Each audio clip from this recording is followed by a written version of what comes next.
And this poem, I guess, is inspired by that discussion of what we can or can't do with our older days. And it's called Rockstar. Young is a thing of the past, isn't it? The days when you dreamed yourself someone else more talented and sang in front of the mirror into a deodorant stick microphone, kept yourself skinny. Yeah, that's way done for, isn't it? But old is a thing of the future so far, and a bit of a belly. Hell, Morrison had that before he coked up a tombstone in Paris. There are worse things, worse ways to die. There are worse ways to live than getting older, not famous.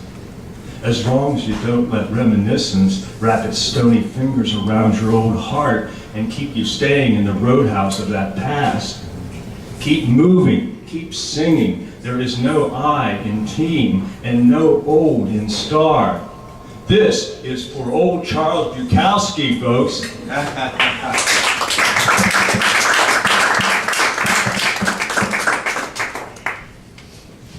And so is this.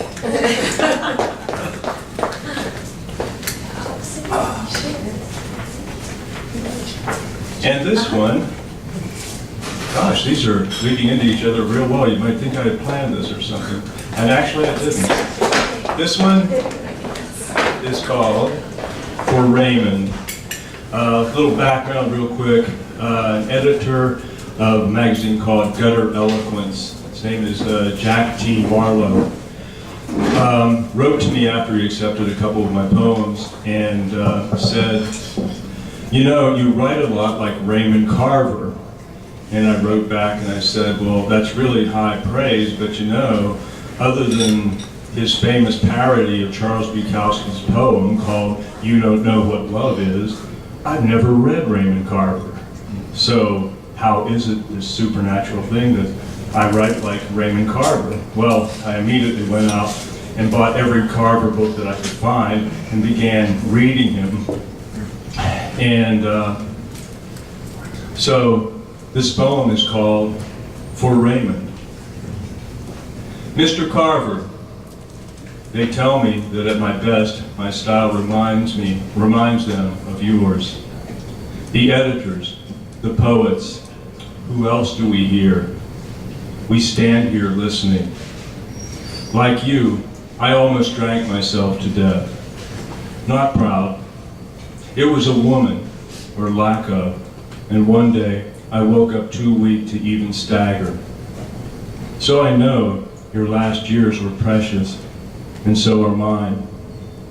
I reel toward your reputation. Nearly nightly, I read your work and then my own, always careful to place my own book atop yours, as if someday I can attain the summit, perfect the voice I somehow almost found before I read your work.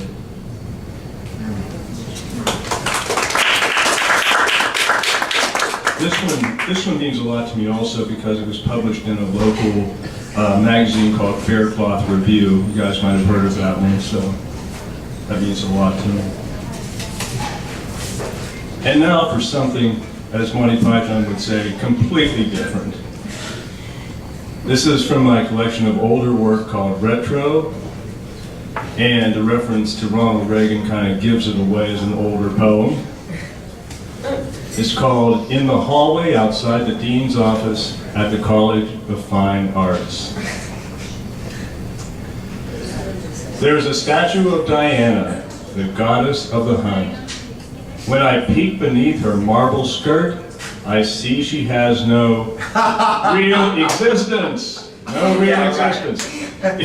Because her legs are sculpted together at the upper thigh, of course. No human could live like that. I point this out to a guy at the office. He doesn't care about art. He likes politics. He shows me a photo of Reagan giving a speech under a bust of Lenin. I tell him I'd rather see the bust of the blonde secretary down the hall. I'm kidding, I prefer brunettes, but I wonder why humor and art so often emerge from the clothes we hide them under. Yeah.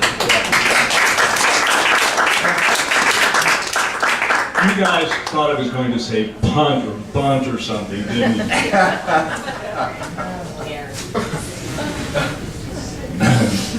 And now for a love poem to change things up again. This is for Trina, my wife. It's called Caught Between the Blue-Green Sea and Her Eyes. Lucky man to never have wonder far from your side. Long after you leave this beach and its tireless sun-blue tides, the perfect snapshot lingers in every turn of her head, every blink of her eyes. Countless ships have sailed for the like of her. Many men, no doubt, have died. Our legends speak of this. And you have but to turn to her and hypnotized, read in her green irises the book of eternity, the sea that falls and rises and gives birth to life and all things good, wells up and fills your old heart with wonder, and bids the soul sing sea shanties in that wobbly but steadfast voice that always makes her smile.